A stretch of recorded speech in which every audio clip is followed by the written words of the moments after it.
다음은 더불어민주당 비례대표 최강욱 의원 나오셔서 질문해 주시기 바랍니다.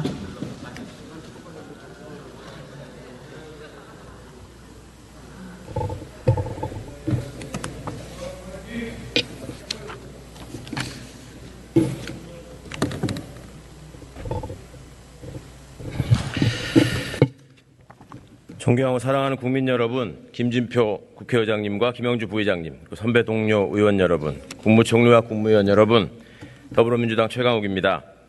무정부 상태, 각자 도생의 시대, 국민의 절규입니다. 각종 사고가 이어져도 책임지는 정부의 모습은 찾아볼 수가 없습니다.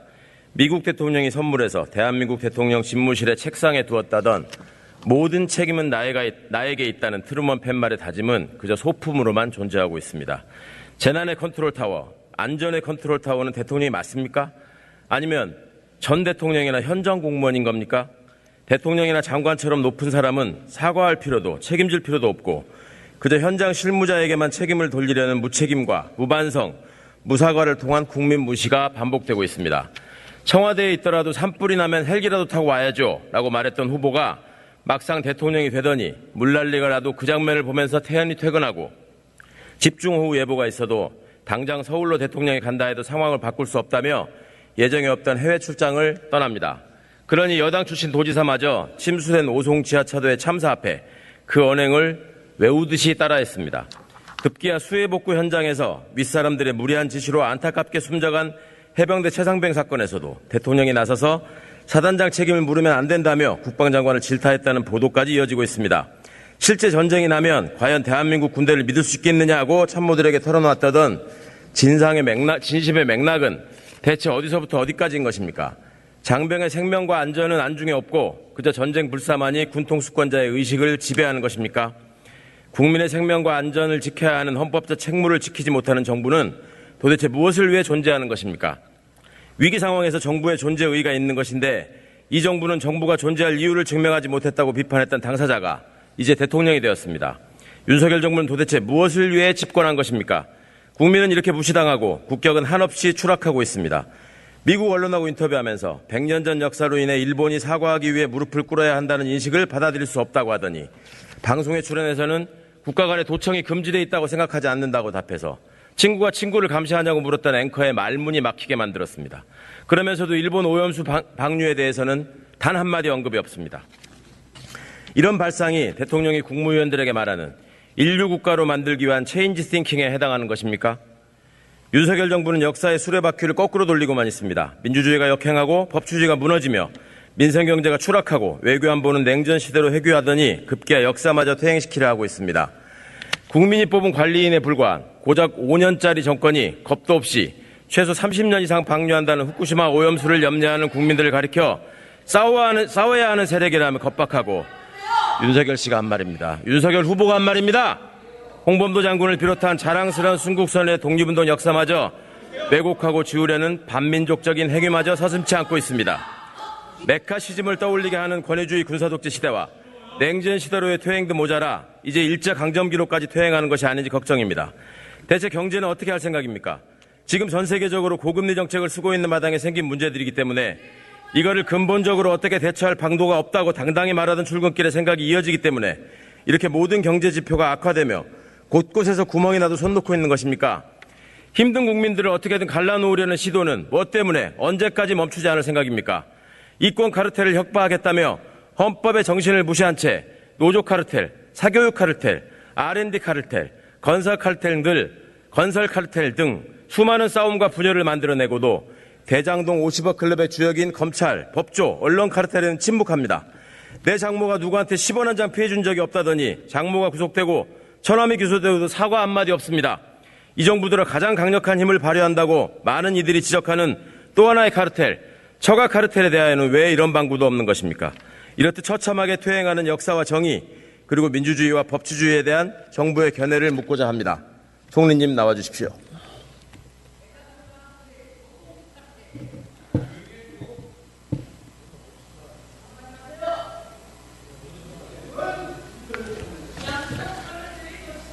이미자 의원님 자제하십시오.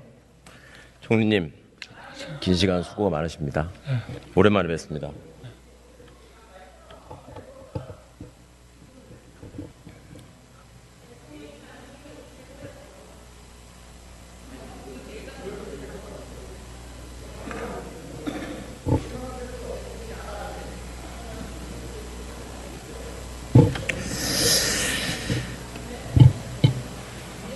총리님, 참여정부에서 두 번째 총리를 지내고 계시는데 되게 행복하고 보람이 있다고 느끼십니까?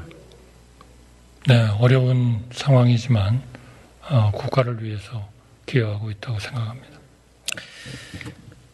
그래요. 잼버리 그 어려운 현장에서 화장실 청소까지 하시던 장면이 인상 깊게 남아있는데 국민들께서 저에게 꼭 총리께 여쭤보라는 질문이 하나 있습니다. 당시에 그 하버드를 나왔다고 얘기를 하셨는데 스카우트 대원에게 어느 나라에서 온 스카우트 대원이었습니까? 예, 그거는 정말 너무 잘못 전달이 된 건데요. 제가 거기에 현장 점검을 가가지고 거기에 돌아다니는 우리 스카우트 대원들하고는 중간중간에 계속 대화를 했습니다. 그런데 그중에 어느 나라에서 온 스카우트 대원이었나요? 이 샤츠에다가 하버드라는 그 샤츠를 입고 있어요. 그래서 제가 반가워서? 예, 반가워서 너 하버드 나왔냐? 나도 거기 나왔고 동창이구나. 이제 이런 얘기를 한 거죠. 그랬더니 그게 뭐 아주 이상하게 무슨 하버드 나온 거를 자랑하려고 했다. 뭐 자랑하려고 하면 걔한테 자랑을 하겠습니까? 그거는 정말 좀 잘못 전달된 것 같습니다. 알겠습니다. 저는 정말 좋은 취지로 반갑다 하는 차원에서 얘기를 했던 건데요. 그때 아마 뭐 옆에 기자도 좀 있었고 아마 그분들이 다 들으셨을 겁니다. 그 내용을. 굳이 거기서 학교 동창을 발견하신 반가움이 국민들께서 어떻게 이해하셨을지 설명이 되셨을까 모르겠습니다. 자, 나는 헌법주의자다. 이게 누구 말씀인 줄 아시죠? 대통령님 말씀. 예, 여러 번 강조하신 말씀입니다. 헌법 정신을 존중하고 의회를 존중하고 야당과 협치하면서 국민을 잘 모시도록 하겠다. 이 말씀도 하셨죠?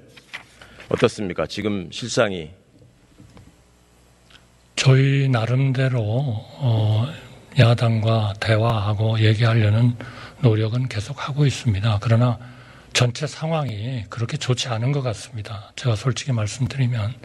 그래서 제가 사실은 우리 노무현 대통령 때 총리를 할 때도 그런 일도 했었고 또 우리 부의장님께서도 또 얼마 전에 그런 코멘트를 해주셨는데 제가 가능하면 우리 강요들과 우리 여야 위원회별로 소찬이지만 저희 관저로 좀 모시고 같이 좀 얘기도 하고 하면 좋지 않을까 이런 생각을 해서 제가 좀 몇 위원회에 이렇게 초청도 드리고 했어요. 그런데 딱 한 위원회의 의원님들만 동의를 하셔서 같이 오셔서 한번 식사를 했고요. 그 다음에 총리님 말씀이 아니라 대통령 말씀이잖아요, 지금. 여쭤본 게. 대통령께서 하시는 그런 이런 어떤 조치들도 우리 국회의 의장단들하고도 만나시고 그런 일들은 계속 하고 계시죠. 그러나 좀 더 우리 의원님께서 원하시는 그런 차원의 좀 진정한 그런 좀 모임이라 할까 이런 거를 갖기가 참 어려운 것 같습니다. 저도 그런 거를 겪고 있는데 우리 대통령님도 아마 비슷한 그런 거 아닐까 그런 생각이 좀 드네요. 야당과 협치한다고 말씀하시는 게 국회의장 만나는 거다 이렇게 답을 하시네요. 그러니까, 대한민국 헌법 제1조 1항 총리님 기억하시죠? 네. 말씀해 주십시오. 대한민국의 어떤 모든 주권이라 헌법 1조 1항. 이것은 국민으로부터 나온다는 거죠. 그건 1조 2항이고요. 1조 1항. 1조 1항은 글쎄요. 우리가 자유를 중시하고 그리고 군주 국가가 아니고 국민들에 의해서 선출되고 국민들을 위하는 그러한 국가 체제를 가지고 있다. 그런 거 아니겠습니까? 국민들이 노래까지 불러서 익히 알고 계시는 말입니다. 대한민국은 민주공화국이다. 제일 중요한 게 이념이라고 말씀을 하신 분이 대통령님이시죠. 그 이념이 어떤 것인지 총리님께서 정확하게 이해하고 계신지가 궁금했습니다. 민주공화국이라는 말에는 민주주의가 포함되고 또 공화국이라는 말에 공화주의가 포함되고 또 늘 강조하시는 자유민주주의, 자유주의가 있죠. 이게 다 같은 말인가요? 어떻게 생각하세요? 저는 거의 같다 이렇게 생각합니다. 공화라는 거는 서로를 위하는 거고 어느 일방만을 그런 위하는 그런 체제는 아니라고 보는 거죠. 여기에 자유주의에는 사상의 자유, 사회적 자유 이런 게 다 포함된다는 건 알고 계시죠? 네, 저는 자유에는 포함된다고 봅니다. 그러니까 여기서 자연스럽게 전체주의 같은 건 배제가 되는 거죠. 공화정의 개념이 총리께서 말씀하신 거에 더 가까운 것 같습니다. 공화정의 핵심은 다수의 폭력을 견제하는 것이고 권력 분립과 법치주의를 통해서 공동체를 유지하는 것, 지켜내는 것 이런 것이거든요. 지금 공화국의 가치를 우리 정부가 내세우는 이념을 통해서 수호하고 있다고 생각하십니까? 저는 그렇게 하고 있다고 생각합니다. 우리가 소위 더불어 잘 사는 그러한 나라를 만들자 하는 것도 그게 경제적인 측면에 국한되고 있다 그렇게 보기는 어렵지만 기본적인 철학은 그런 거 아니겠나 생각합니다. 소수자 약자에 대해서 카르텔이라는 단어까지 붙여가면서 매도하고 압박하는 것이 과연 공화국의 이치에 맞는 것인지 한번 생각해 주셨으면 좋겠습니다. 지금 총리님 주례회동 하시잖아요. 여러 가지 상황이나 그 어려운 민심에 대해서 어떤 충언을 드리거나 고언을 드리신 적이 있습니까? 청문회 때 제가 기회가 되면 반드시 그렇게 할 것이다라고 약속하신 거 네, 제가 생각하는 것은 다 말씀드리고 있습니다. 어떤 충언을 드리셨습니까? 제가 대통령님하고 한 얘기를 다 말씀드리기는 좀 어렵죠. 그러나 사회에서 돌아가는 이런 약자들의 우리가 어떻게 할 것인가 하는 그런 것도 얘기하고요. 또 정치적으로도 또 여러 가지 이런 어려움을 좀 더 잘 헤쳐나갈 수 있는 그런 것도 가끔 말씀드리고 합니다. 총리님 말씀은 잘 경청하십니까? 네, 경청하십니다. 네, 왜 나를 가르치려고 하냐고 화내시지는 않겠죠? 그러지는 않으십니다. 자, 후쿠시마 오염수 관련해서 좀 여쭤보겠습니다. 오염수 혹은 처리수, 오염처리수 이런 얘기가 있습니다. 뭐가 오염됐다는 거고 뭘 처리한다는 얘기지요? 의원님께서 다 아시는 사항인데 네. 저한테 여쭤보니까 제가 또 말씀을 드리겠습니다. 핵심적으로 방사능이 오염이라는 오염됐다는 거는 기본적으로 당초에 1, 2, 3호 후쿠시마에 있는 원전에 있는 원자로에서 쓰이는 연료가 있습니다. 그 연료가 말하자면 쓰나미에 의해서 냉각시키는 장치가 마비됨으로써 그것이 고온으로 올라가면서 녹아가지고 폭발해버린 겁니다. 폭발해서 방사능이 그래서 유출되는 그때부터 거기에 들어오는 지하수 또 이제 글쎄요 냉각수라고 불러야 할지 모르겠습니다만은 그런 냉각수도 좀 들어오고 있고 또 지하수 이런 것들이 바로 그런 폭발한 그런 그 연료들하고 작용을 해가지고 나오는 것이 방사능을 포함한 그러한 오염수가 됩니다. 방류하는 것은 이제 그거를 과학적으로 처리를 해서 내보내겠다는 것이죠. 그렇죠. 역시 스마트한 분이라서 정확하게 알고 계시네요. 근데 말입니다. 대한민국 정치인 중에 후쿠시마 원전이 폭발한 게 아니다. 원전 자체가 붕괴된 게 아니고 그러니 방사능 유출은 기본적으로 안 됐다. 이렇게 주장한 분이 있었거든요. 어떻게 생각하십니까? 방사능 유출이 안 됐다면 지금 거기에 들어가서 사람들이 폐로 작업을 하겠죠. 지금 우리 대통령께서 후보 시절에 이 말씀을 하셔가지고 큰 문제가 된 적이 있습니다. 이런 인식 때문에 후쿠시마 오염수를 그렇게 우습게 생각하시는 거 아닌가 걱정하는 겁니다. 그때는 아마 폭발을 해서 2,300명인가가 죽었다 하는 그런 얘기에 대한 반론 아니셨나 싶습니다. 화면을 보십시오. 정확한 워딩을 제가 보여드렸습니다. 자, 국무위원은 모두 정무직 정치인이다. 싸우라고 그 자리에 있는 것이다. 이 말씀 지금 앞에서도 언급하셨는데 국무위원이 전부 다 정무직 정치인입니까? 저는 이 정부의 정책을 또는 법안을 예산을 통과시켜서 제대로 된 국정을 하기 위해서 우리 의원님들한테 열심히 설명하고 경우에 따라서는 선의의 논쟁도 하고 그렇게 해야 된다 하는 것을 의미하지 않으셨나 싶습니다. 국무위원은 정무직 공무원입니까? 정무직 정치인입니까? 글쎄요, 둘 다로도 해석될 수 있지 않을까 싶습니다만 공무원의 정치적 중립은 우리 법에 의해서 엄격하게 부과되는 의무죠. 명확히 헌법주의자인 대통령께서는 이거 정확히 알고 계십니다. 국무위원은 정무직 공무원입니다. 거기다 대고 정무직 정치인이라고 하시면서 싸우라고 하시면 그게 일방적인 정치적 주장을 편들어서 갈등을 촉발시키고 물러서지 마라 이런 말씀으로 들리지 않겠습니까? 일본은 보편적 가치를 공유하고 공동의 이익을 추구하는 파트너라고 말씀하신 분이 야당은 맞서 싸워야 할 세력이다. 이렇게 국무위원한테 정무직 정치인이라고 말씀하시면 어떡합니까? 설득을 열심히 하라는 그런 의도라고 저는 이해합니다. 정무직 정치인이 열심히 하는 건가요? 열심히 정치인과 설득해야죠. 공무원의 차이, 정치적 중립의 차이, 이거를 염두에 두시라는 말씀입니다. 잘 아시면서 왜 그러십니까? 자, 이번 정부 들어 사면이 또 여러 가지 무리를 빚고 있는데요. 과거 검사 윤석열이 이끌어낸 유죄 판결을 대통령 윤석열이 없애주는 데 활용되고 있다. 이런 비판이 있는 거 알고 계시죠? 네, 그건 제가 상세하게 설명드리기는 어려울 것 같고요. 원하신다면 한동훈 장관으로 하여금 답변드리도록 그렇게 하는 게 상당 부분이 대통령 재임 시절에 검찰에 계실 때 기소한 사람들이고요. 그때 얼마나 이 범죄가 심각한지를 브리핑도 많이 하셨습니다. 자, 김태우 씨 얘기는 더 이상 길게 하지 않겠습니다. 공익제보사를 가장하고 있었죠. 정용선이라는 분이 있습니다. MB정부 댓글 조작 사건에 가담을 했는데 갑자기 상고를 취하더니 2개월 만에 사면을 받고 출마한다고 합니다. 이게 정상입니까? 공정한 사면권 행사라고 생각하십니까? 글쎄요, 원하신다면 한동훈 장관으로 하여금 답변드리도록 하겠습니다. 떠밀지 마시고요. 국정을 통할하시는 분이 견해가 있으셔야죠.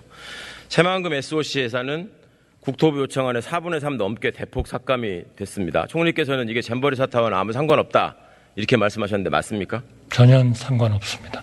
그런데 29일 날 국토부 보도자료가 배포됐는데요. 잼버리 행사 이후에 새만금 SOC 사업에 대한 문제 제기가 있어서 자체 점검을 하겠다. 이게 상관이 없다는 말입니까? 그런 얘기는 저는 국토부가 했다고 생각하지 않고요.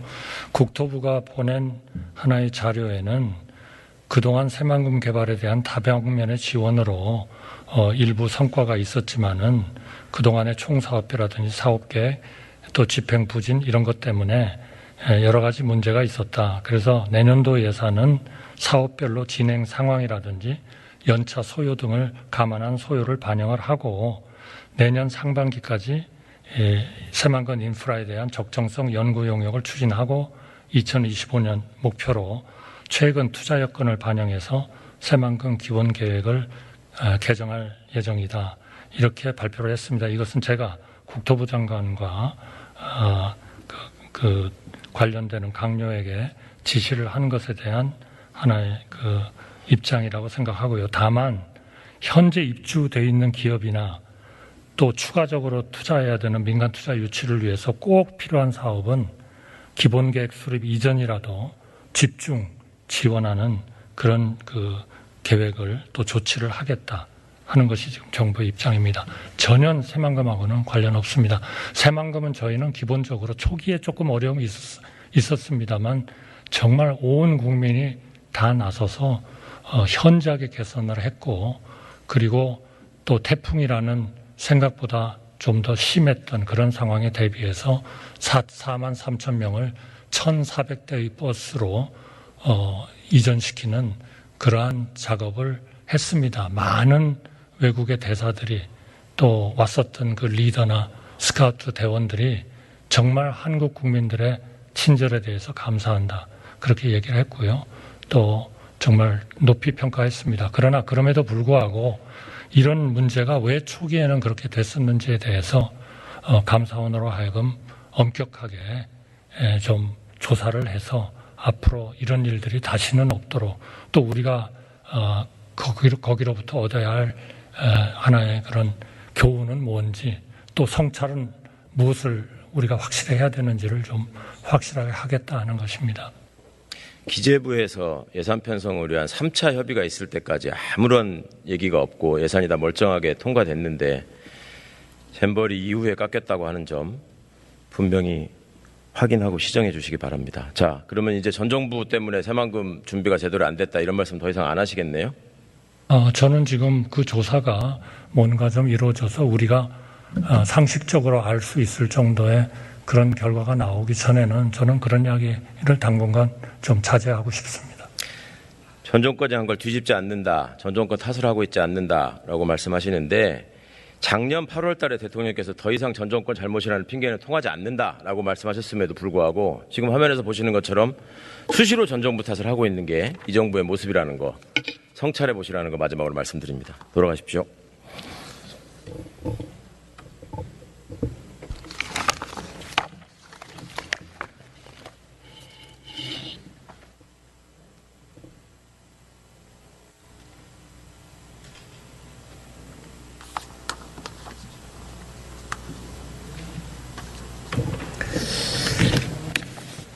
존경하는 국민 여러분, 윤석열 정부는 대한민국의 역사를 퇴행시키고 있습니다. 윤석열 정부에는 정치와 국민이 없기 때문입니다.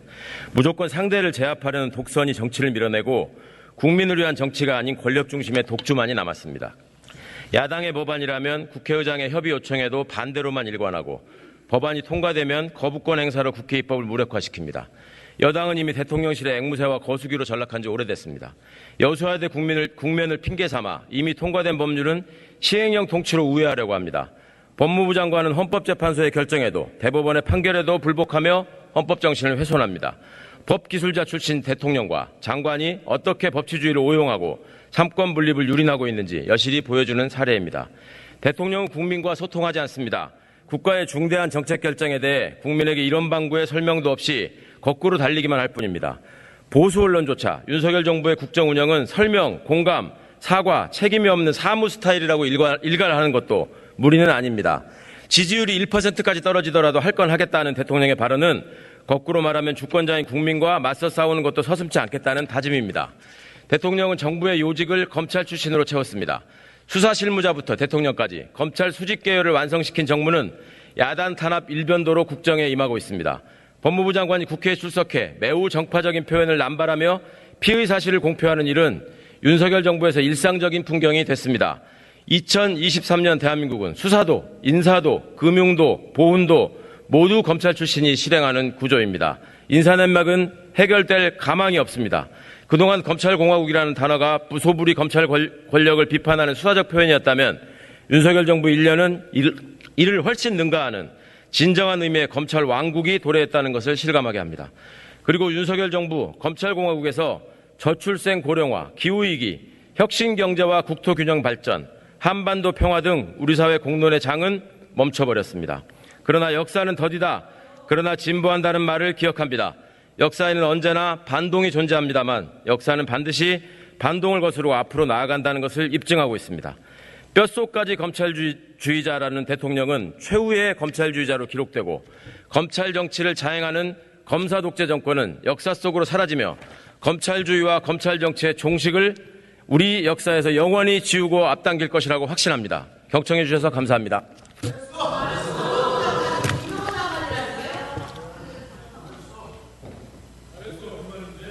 최강욱 의원 수고하셨습니다.